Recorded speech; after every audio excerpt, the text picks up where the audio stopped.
Mabungahong adlaw mga kaigsuonan niningtak na adi ay na niabot igsuon nga mga materialis para sa tuang sliding windows. Wa mi mag-expect igsuon nga kaning atong mga bintana inganiyo nato. So kaning extension sa church igsuon ang half extension ani ang mga bintana ani grills lang ni siya. So na may grasya na igigamit sa Ginoo baning offer pud siya igsuon nga mao ni para sa bintana. So mao na nga ato ang gi-improve ni siya igsuon from grills niya gibutangan nato siya og sliding windows, no? So unom ra ka bintana kay maura may naabot sa tong budget, pero praise God kay at least naa ba, no? So wa mi mag-expect ingani igsoon para namo taas ra kay ni kabalo na ba mo nga grasya sa Ginoo igsoon wala jud tay laing gi saligan si Lord, ano? Wala tay mga sponsor from abroad, mga partner, wala na mga igsoon, wala tay mga Hapon, Koreano, sa payubanda mga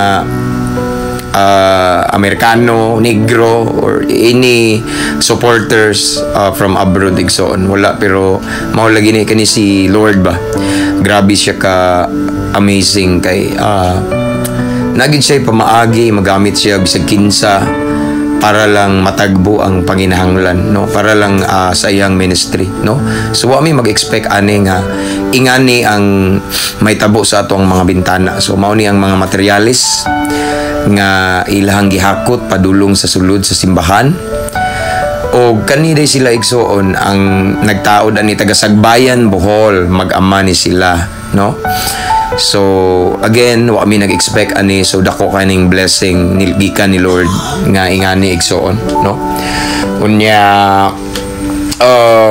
sama sa akong giingon igsoon, wa man gid tay gisaligan nga tao, wala tay gisaligan nga murag atong gisandigan ba nga mauni mo sponsor na to ani, mauni siya mohatag na to ani, wala gid si Lord ra gid. So ang Ginoo igsoon grabe, no? Sa akong nabantayan igsoon, once matunong ta sa tawag sa Ginoo, once ang atong gibuhat, everything we do na align sa will ni Lord, iya jung i-provide tanan panginahanglan, provision or tanan unsa may kana bitawng mga butang ba para sa pagpalambo sa iyahang ministry. So kani siya mao ni siya si usa sa elders na to igsoon nga maoy nagkuha ni nga mga trabahante ning tabang sa ni siya gabas dire.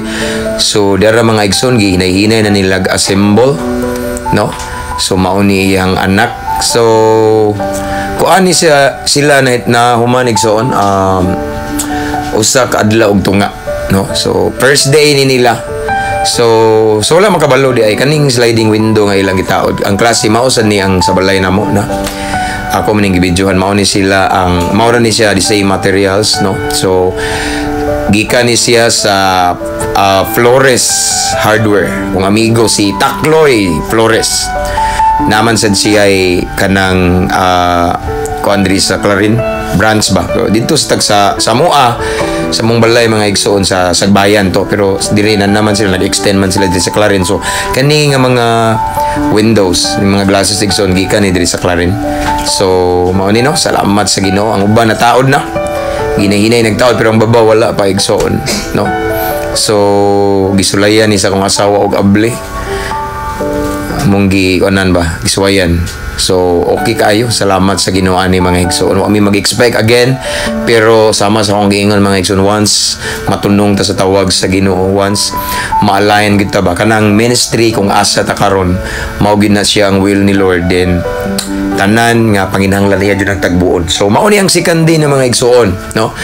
So nakita ninyo nga nahuman na gyud hasta ang babaw. Salamat sa Ginoo sa pagtagbo sa iyang atong panginahanglan. Tinod lang mga igsoon na short pagid ani, pero na may gamay nga ikapuno nato. So mauni nga nakumpleto uban sa tabang sa Ginoo. So nahuman na mga igsoon ang unom ka bintana, no? Mauni siya. So grabe ang gibuhat ni Lord igsoon, unexpected. He's the God of surprise. O magtuo nga maingani. So I believe there's more to come as long as we remain faithful to Him igsoon. Honest lang ta ni Lord, ang tanan nga butang igsoon idugang ra na sa Ginoo. So mauna igsoon, praise God for this. So akong gibalik ang himaya sa atong buhi nga Dios.